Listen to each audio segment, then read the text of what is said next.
हरे राम राम राम हरे हरे, हरे कृष्ण कृष्ण कृष्ण हरे हरे, हरे राम राम राम हरे हरे, हरे कृष्ण कृष्ण कृष्ण हरे हरे. जगतगुरु श्री संत तुकोबाराया सार्थ अभंग गाथा अभंग 3011. नसरे लुटिता मागे बहुता जनी, जुनाट हे खानी उघडिली. सिद्ध महामुनी साधक संपन्न, ती हे जतन केले होते. पायाळाच्या गुणे पडिले ठाऊके, जगा पुंडलिके दाखविले. तुका म्हणे तेथे होतो मी दुबळा, आले या कपाळा थोडे बहु. 3011. विठ्ठलाच्या प्रेमसुखाचे विपुल धन असलेली अत्यंत जुनी अशी भक्तीची खान पंढरीत प्रत्यक्ष उघडकीला आली. प्रेमसुख पूर्वी अनेकांनी भरभरून लुटले, पण ते धन कधी कमी झाले नाही. साधन सिद्ध महामुनी हे धन लुटून संपन्न झाले आहेत. त्यांनी सामान्य जनासाठी हे रक्षण करून ठेवले, पण सामान्यांना ही खान कळली नाही. पायाळू माणसाला त्याच्या गुणामुळे गुणधन दिसते.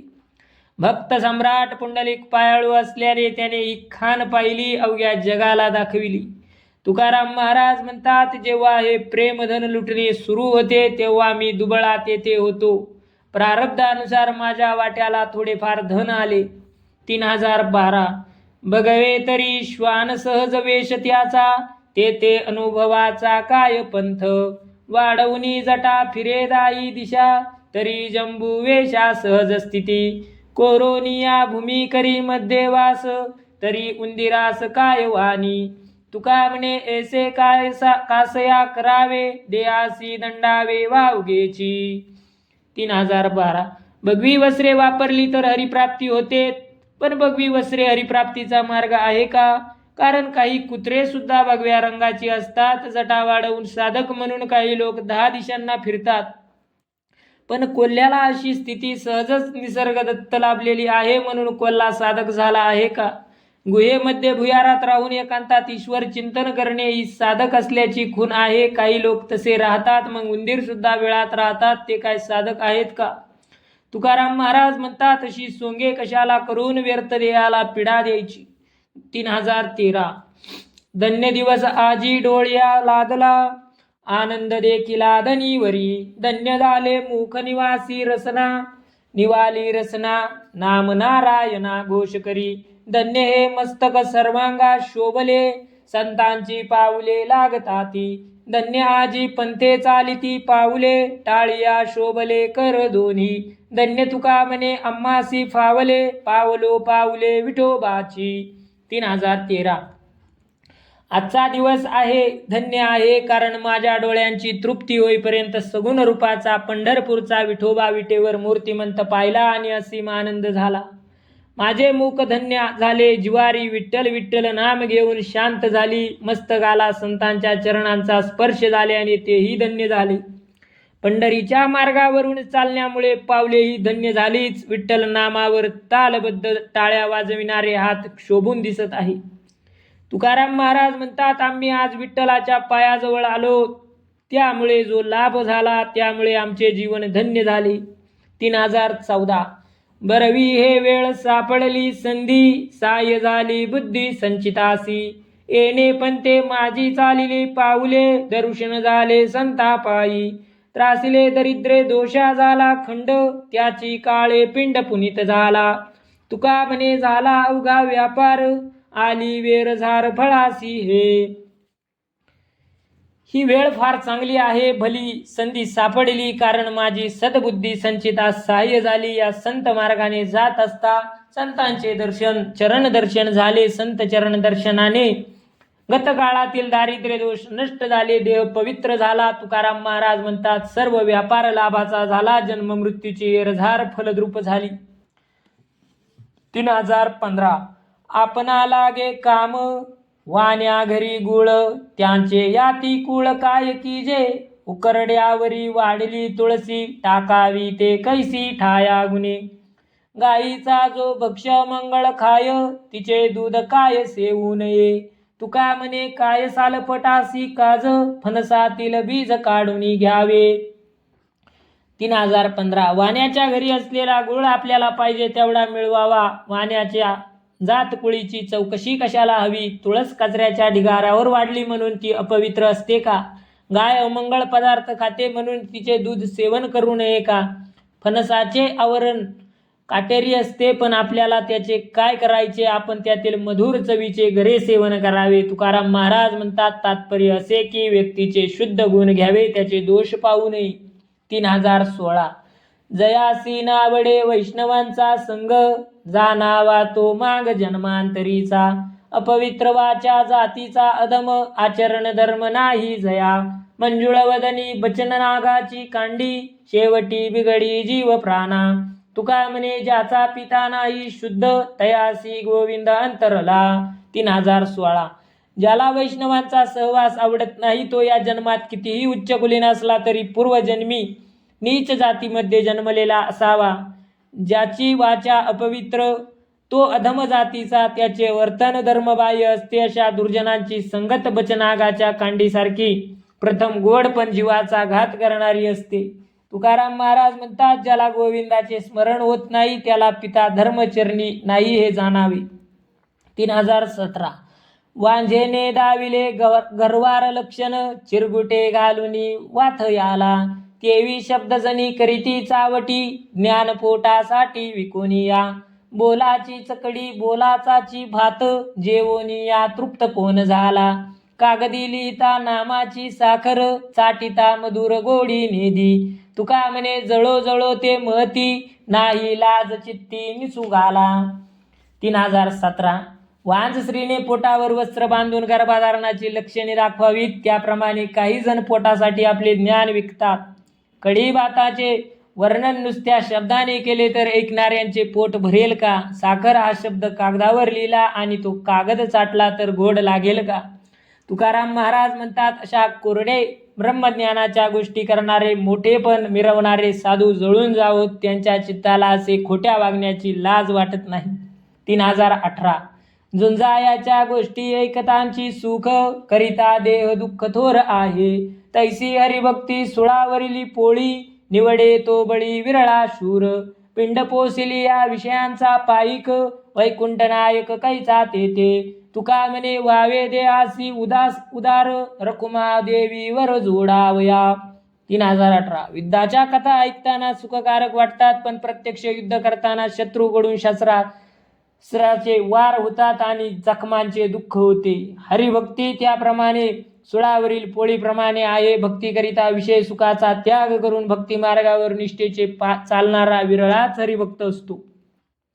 देहाचे पोषण करीत बसलेला इंद्रियांची चाकरी करेल अशा जीवाचा कसा उद्धार होणार? तुकाराम महाराज म्हणतात, पंढरीनाथाला आपलेसे करण्यासाठी देहावर उदार झाले पाहिजे. 3019 अंग ब्रह्मक्रिया खिस्तीचा व्यापार, हिंडे घरोघर चांडाळांचे. अंत्यजातीचा खिचडी घेता ती मागून, गाळिया प्रदान माय बहिणी. उत्तम कुळी जन्मक्रिया अमंगळ, बुडविले कुळ उभयंता. तुका म्हणे ऐसी कलियुगाची चाली, स्वार्थे बुडविली आचरणी. 3019 काही ब्राह्मणांचे आचरण म्हणजे ब्रह्मकर्म न करता व्याजबट्ट्याचा व्यापार करतात आणि वसुलीसाठी चांडाळांच्या घरोघर हिंडतात. पोटासाठी अत्यंताकडून खिचडी देतात, वेळप्रसंगी आई बहिणीवरून शिव्या देतात. अशा लोकांचा जन्म उत्तम कुळात झालेला असला तरी त्यांचे आचरण अमंगळ आहे. त्यांनी आई वडिलांची दोन्हीकडची कुळे बुडवली असे समजावे. तुकाराम महाराज म्हणतात, ही कलियुगाची चाल सर्वत्र सुरू आहे. जेथे जेथे स्वार्थी वृत्ती बळावली, या स्वार्थी वृत्तीने लोकांची आचरणे बुडाली. 3020 पाषाण प्रतिमा सोन्याच्या पादुका, हे तो हाती एका समर्थाचे. अनामिका हाती समर्थाचा शिक्का, न मानिता लोका येईल कळू. तुका म्हणे येथे दुराग्रह खोटा, आपुल्या अदृष्टा शरणा जावे. 3020 देवप्रतिमा पाषाणाची पण पादुका सोन्याच्या असल्या तरी सर्व समर्थाच्या हाती आहे. समर्थाचा शिक्का अनामिकाच्या हाती आहे म्हणून त्याची आज्ञा शिरसावंद्य मानली पाहिजे. नाही मानली तर ते शिक्षा पात्र ठरतील. तुकाराम महाराज म्हणतात, तेथे दुराग्रह धरणे अयोग्य आहे. तेथे आपल्या प्रारब्धाला शरण जावे. 3021 बहु या प्रपंचे भोगविल्या खानी, ठाकोनी या मनी आलासीन. आता पायांपासी लपवावे देवा, नको पाहू सेवा भक्ती माझी. बहुभय वाटे एकाच्या बोभाटे, आली घायवटे फिरोनिया. तुका म्हणे सिंगे भरू आले माप, वियोग संताप झाला तुझा. 3021. इंद्रियांचा परपंच केल्याने बहुजन्म संकटे भोगली, दुःखानं हैराण झालो देवा. मला आता विसाव्यासाठी तुझ्या पायाशी संकटापासून मुक्त करून लपव. माझी सेवा माझी भक्ती किती खरी हे पाहत बसू नकोस. अनेक जीव अनेक योनी फिरून घायाळ होऊन आले, त्यांनी केलेला बोभाटा ऐकला की त्याचे भय वाटते. तुकाराम महाराज म्हणतात, माझ्या दुःखाचे माप पुरेपूर भरले आहे. तुझ्या योगाने दुःखाने माझा संताप झाला आहे. 3022. धरोनिया मनी बोलिलो संकल्प, होसी तरी बाप सिद्धी नेई.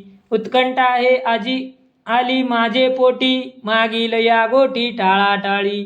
माझा मज भयसे ठाऊका निर्धार, उपाधी उत्तरण साये पै. तुका म्हणे तुझ दिली आठवण, तरी अभिमान दरी माझा. 3022.